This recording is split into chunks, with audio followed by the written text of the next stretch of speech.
Buenas tardes amigos de Punto de Corte, bienvenidos a su programa Desencadenados, el espacio donde ustedes y yo vamos a analizar la situación de los derechos humanos en el país, contado por sus víctimas, familiares y organizaciones no gubernamentales. Recuerde que tienen a su disposición nuestro portal web puntodecorte.net para ampliar toda la información y también se pueden suscribir a nuestro canal de YouTube Punto de Corte TV. El tema de hoy, la Operación Trueno. El operativo que mantiene azotado a los pobladores del estado Guárico.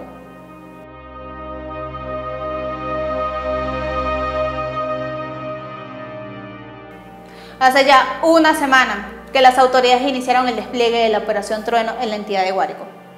Las autoridades afirman que el objetivo es desarticular a las bandas que operan en la zona. Sin embargo, habitantes denuncian detenciones arbitrarias, allanamientos y desapariciones forzadas. Un operativo que sin duda ha causado el temor de todos quienes residen en Altagracia, Orituco. Veamos lo que pasa. El 20 de mayo, la Policía Nacional Bolivariana y el Comando Nacional Antiextorsión y Secuestro iniciaron el despliegue de seguridad conjunto en la población de Altagracia, Orituco, en el estado Guárico. En el operativo, que lleva por nombre Operación Trueno, se tenía prevista la captura de integrantes y colaboradores de las bandas delictivas que operan en la zona, principalmente el Tren del Llano, que mantiene azotado a los productores de la región mediante el cobro de altas sumas de dinero. Sin embargo, lo que parecía ser un operativo de seguridad en beneficio de la población se ha convertido en una pesadilla para los habitantes, quienes denuncian que las acciones de los efectivos policiales son violatorias a los derechos humanos. Allanamientos y detenciones arbitrarias, así como desapariciones forzadas, son algunos de los hechos que se registran en la entidad llanera desde hace días. Los gracitanos exigen se haga justicia y se regulen estos operativos que, más allá de reducir los índices delictivos, causan este temor en la población. Y a propósito de este lamentable tema, queremos recordarles qué es lo que dispone la Declaración Universal de los Derechos Humanos. Artículo 9. Nadie podrá ser arbitrariamente detenido, preso ni desterrado.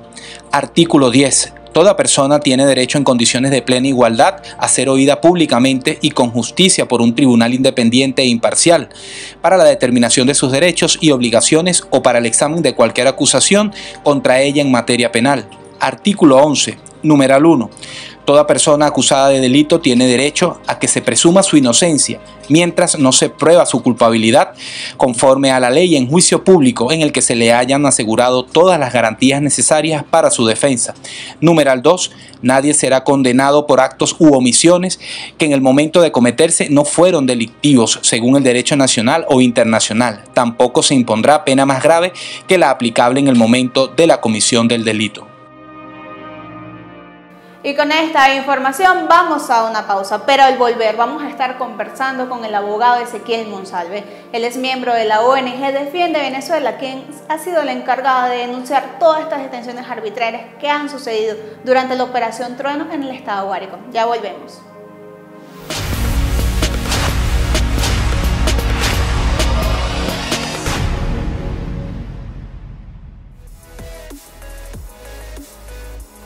Con Punto de Partida, nosotros queremos desde toda la plataforma comunicacional de Punto de Corte hacer énfasis en los temas que van a marcar la semana desde el punto de vista de la noticia, la información política, económica y social.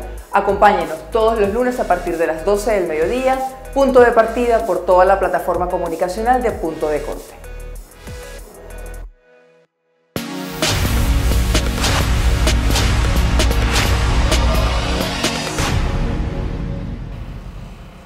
Y estamos de regreso en su programa Desencadenados, analizando este operativo Trueno que sucede en el estado Guárico, y para ello tenemos con nosotros a Ezequiel Monsalve. Él es abogado y miembro de la ONG Defiende Venezuela. Bienvenido. Hola, muchas gracias por la invitación a su programa. Muchas gracias a usted. Queremos preguntarle inicialmente qué está pasando en el estado Guárico en medio de este despliegue policial. Sí, muchas gracias. Bueno, el estado Guárico, al menos desde este 20 de abril del año en curso, ha sido sometido a una operación policial que nunca se ha visto, digamos, en cantidad de funcionarios, en magnitud, digamos, de presencia de unidades tanto policiales como militares, e incluso unidades de helicópteros, ¿no? Lo resaltante aquí es que además de la cantidad de funcionarios que asistieron al Estado Guárico, específicamente a la parroquia de Altagracia de Orituco, Estado Guárico, fue la cantidad de violaciones de derechos humanos que pudimos detectar desde Defiende Venezuela en esta visita policial. El objetivo era, según los voceros del gobierno, desarticular a una banda delictiva que existe, que es la banda del Tren del Llano, que está ubicada en esa zona del Estado Guárico. Antes de hablar de la violación a los principios fundamentales que usted nos comenta, queremos saber cuántos funcionarios han sido desplegados y cuáles son los organismos que fueron desplegados para este operativo. Gracias. Bueno, según informaciones que nosotros pudimos revisar, tanto de voceros oficiales como de personas que entrevistamos en Altagracia de Orituco, el primer despliegue fue de aproximadamente 800 funcionarios. Estaba compuesto por funcionarios principalmente de la Policía Nacional Bolivariana, de los componentes de la Dirección contra la Delincuencia Organizada, de la Dirección de Investigaciones Penales de la PNB y de la DIE de la PNB también. Todos estos funcionarios llegaron al comando del CONAS, que es el Comando de Secuestro y Extorsión de la Guardia Nacional Bolivariana de las Fuerzas Armadas, que está ubicada en ese sector del Estado Guárico. De acuerdo a la visita que ustedes realizaron, ¿cuáles pudieron evidenciar, cuáles son las violaciones de los principios fundamentales que pudieron evidenciar en esta visita? Sí, las violaciones se dieron producto básicamente de allanamientos ilegales a moradas de ciudadanos gracitanos. También se evidenció la vulneración a la integridad personal, dado que estos funcionarios, pues, cuando ejercían estos allanamientos, solían golpear a las personas, solían aplicar, en algunos casos que detectamos, también torturas para obtener alguna información de estas personas. Y finalmente también hubo una afectación muy grave al derecho a la propiedad, porque en nuestra investigación pudimos detectar que estos funcionarios, además de allanar y golpear y torturar a los residentes, también se robaban sus pertenencias en algunos casos. Y finalmente en el marco de esto, también pues hubo una violación a la libertad personal, dado que se evidenciaron un montón de detenciones arbitrarias. ¿Cuántas familias aproximadamente fueron afectadas por este operativo? Nosotros pudimos identificar 13 núcleos familiares con 17 víctimas. Claro, fue un viaje de documentación corto de 3 días y eso es lo que nos alcanzó para poder detectar, pero la información que nosotros revisamos, digamos de forma general de contexto, habla de al menos de 40 familias. Creemos que este número es mayor, pero eso es lo que nosotros pudimos identificar en esta primera visita. De estas familias, ¿cuántas personas fueron aprehendidas de manera arbitraria, según lo que ustedes nos comentan? Bueno, conforme al derecho interno, todas las personas fueron aprehendidas de manera arbitraria, porque estos funcionarios no evidenciaron una orden de aprehensión, es decir, no hubo una orden judicial para poder detenerlos. Tampoco estos ciudadanos se encontraban cometiendo un delito en flagrancia. Si las atribuciones que le señalan los cuerpos policiales de que en efecto estas personas tienen una vinculación con esta banda delictiva, no hay una investigación que lo sustente, y lo que hicieron en todos estos casos fue sembrar evidencia. O sea, allanaban las casas, se llevaban a las personas detenidas y decían que estas personas habían sido detenidas en una alcabala o en un punto de control con tantos fusiles, con tantas granadas y con tantas balas. Y realmente el grueso de la población, al menos la que nosotros pudimos contactar, se trataban de comerciantes, productores y en algunos casos también personas de bajos recursos. Entonces, en estos allanamientos que usted nos comenta, no contaban con la presencia de algún representante del Ministerio Público, ¿correcto? No, nunca hubo la presencia de ningún representante del Ministerio Público, por lo menos lo que nos informaron las víctimas. Y algo importante por resaltar también es que todos estos funcionarios de la PNB y de la Guardia Nacional Bolivariana, cada vez que llegaban a las casas a ejecutar estos allanamientos, se identificaban como el AFAES. Esto nos llama poderosamente la atención porque el AFAES es un órgano que ya no existe, o sea, que está disuelto incluso por una orden de gobierno. Entonces no entendemos por qué utilizaban esta expresión si no pertenecen a este cuerpo. Como correcto usted lo menciona, era la expresión, o sea, ellos se identificaban como la FAES, más no su vestimenta daba alusión a este organismo que ya, evidente, como usted lo menciona, ya fue extinto.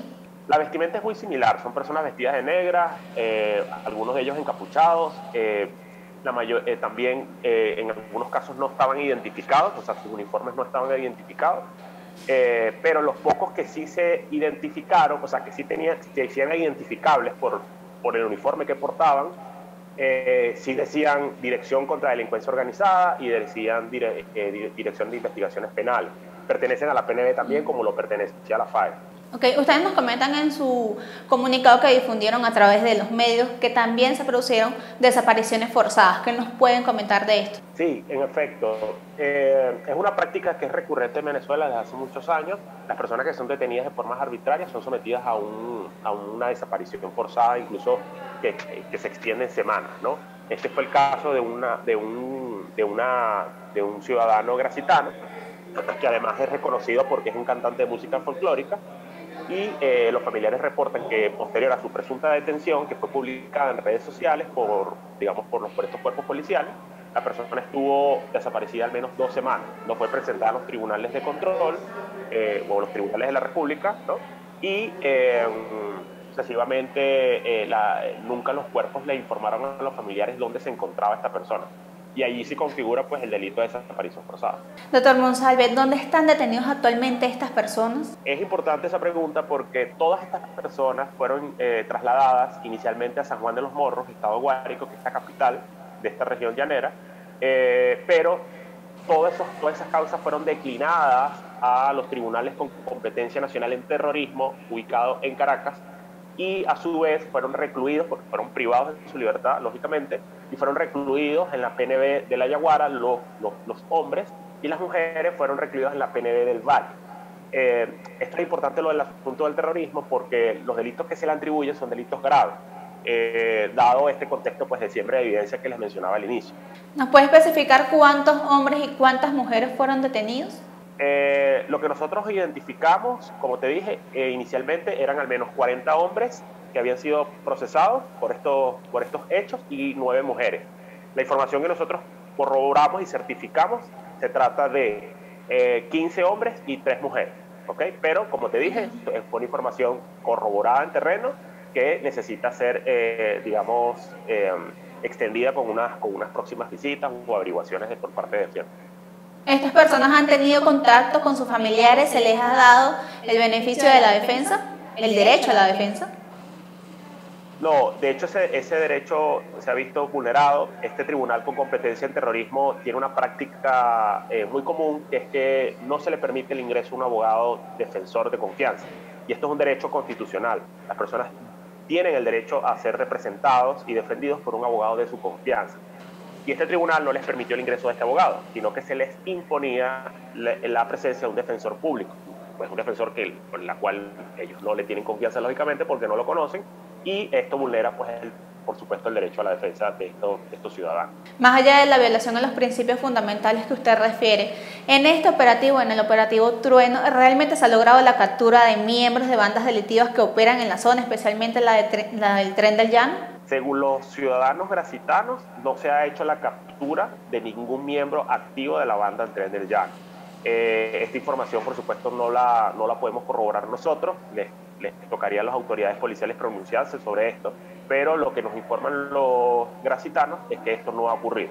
De hecho, lo que nos informan es que el operativo se ha concentrado en el pueblo, en las adyacencias del pueblo, en las calles principales del pueblo, aterrorizando a los ciudadanos, y no se ha desplegado fuertemente en el sector montañoso donde está ubicado esta banda delictiva y donde pues todo el mundo sabe que hacen presencia en esta localidad. Señor Monsalve, pero usted menciona algo muy interesante, que se han concentrado en el pueblo, pero ¿bajo qué argumentos podrían las autoridades concentrarse en el pueblo en este tipo de operativos donde sin duda el objetivo es capturar a los antisociales? A ver, hubo un pronunciamiento muy importante del gobernador del estado Guárico días antes de que se iniciara el operativo, y él mencionó que iba a llegar un operativo a Altagracia, y este operativo iba a encargar de desarticular a los colaboradores y los cooperadores de esta banda. Entonces, da la sensación de que lo que están haciendo las autoridades, ejecutivas, es criminalizar a los pobladores, haciendo mención de que estas personas colaboran y cooperan activamente con esta banda organizada. Situación que no es cierta, porque si hay colaboradores y cooperadores, que en efecto puede haberlo, son personas que tienen que tener una investigación previa para poder generar, digamos, estas acusaciones, ¿no? No vas a ir, digamos, por todo el pueblo generando terror, deteniendo a todo el mundo, parando, haciendo alcabalas móviles, pidiendo identificación, extorsionando a los ciudadanos, porque, digamos, se desnaturaliza el propósito de esa visita policial. ¿Cómo entonces se debió realizar este operativo? ¿Cuáles son los pasos reales que se deben realizar en un operativo de este nivel? A ver, la lucha contra la delincuencia organizada es un área muy especial que tienen que tener los cuerpos policiales. ¿Por qué? Porque son bandas que tienen mucha presencia territorial, son personas que tienen inicialmente, como lo hemos visto en muchas partes de Venezuela, armas de guerra, etcétera, etcétera. Y digamos el propósito digamos el enfoque que deben tener estas fuerzas de seguridad es un enfoque en seguridad ciudadana, lo que implica que para poder desarticular una banda de esta magnitud tiene que haber previamente un estudio de inteligencia que identifique plenamente a los individuos que pertenecen a esta banda y que genere un operativo que pueda, digamos, en efecto, generar esta desarticulación. ¿Okay? La sensación que se ve aquí es una sensación, digamos, un poco de libre albedrío, como vayan por el pueblo, digamos, buscando a los posibles cómplices de estas personas. De hecho, las víctimas mencionaron que hay una lista de personas que los funcionarios exhiben al momento de llegar a las casas, y si tú estás en esa lista, pues tú vas a ser detenido. Pero una lista no es una orden judicial. Entonces, digamos, ahí está lo realmente delicado, ¿no? Porque al final son procedimientos que desde su origen son nulos, ¿no? Porque se practican conforme, digamos, contrario a las leyes sustantivas y adjetivas penales venezolanas. ¿Tiene algún mensaje final para las autoridades desde la ONG Defiende Venezuela? ¿Cuáles son sus solicitudes, sus exigencias? A ver, nosotros desde Defiende Venezuela nos preocupamos por los derechos humanos de todos los venezolanos, tanto en Venezuela como en el exterior. Y en este caso particular, por tratarse de una población que está en el interior del país, que además está desasistida desde hace muchos años, que tiene una situación de emergencia humanitaria compleja más drástica que, digamos, que Caracas o las ciudades grandes, es que hay un enfoque diferenciado en estas actividades, que exista pues la presencia de funcionarios del Ministerio Público que puedan equilibrar la actividad de estos funcionarios policiales y garantizar que en efecto, ellos puedan tener un objetivo realizable, que es desarticular esta banda. En segundo lugar, que se respete pues en el marco de ese operativo los derechos humanos de las personas, y en tercer lugar, que las personas detenidas que están involucradas en esta situación pues tengan acceso a un debido proceso y a unas garantías judiciales mínimas, como lo merece cualquier persona. Y estamos conversando con el doctor Ezequiel Monsalve, él es miembro de la ONG Defiende Venezuela, hablando de esta operación Trueno que se desarrolla en el estado Guárico, donde ellos nos comentan que también se han producido detenciones arbitrarias, allanamientos y desapariciones forzadas. Muchas gracias por estar con nosotros, doctor Monsalve. Muchas gracias a usted por el espacio y que esté muy bien. Muchas gracias, y con esta información culminamos el programa por el día de hoy, agradeciéndoles que nos hayan acompañado e invitándolos a que nos sigan en una próxima oportunidad. Soy Mayber Pinto en su programa Desencadenados.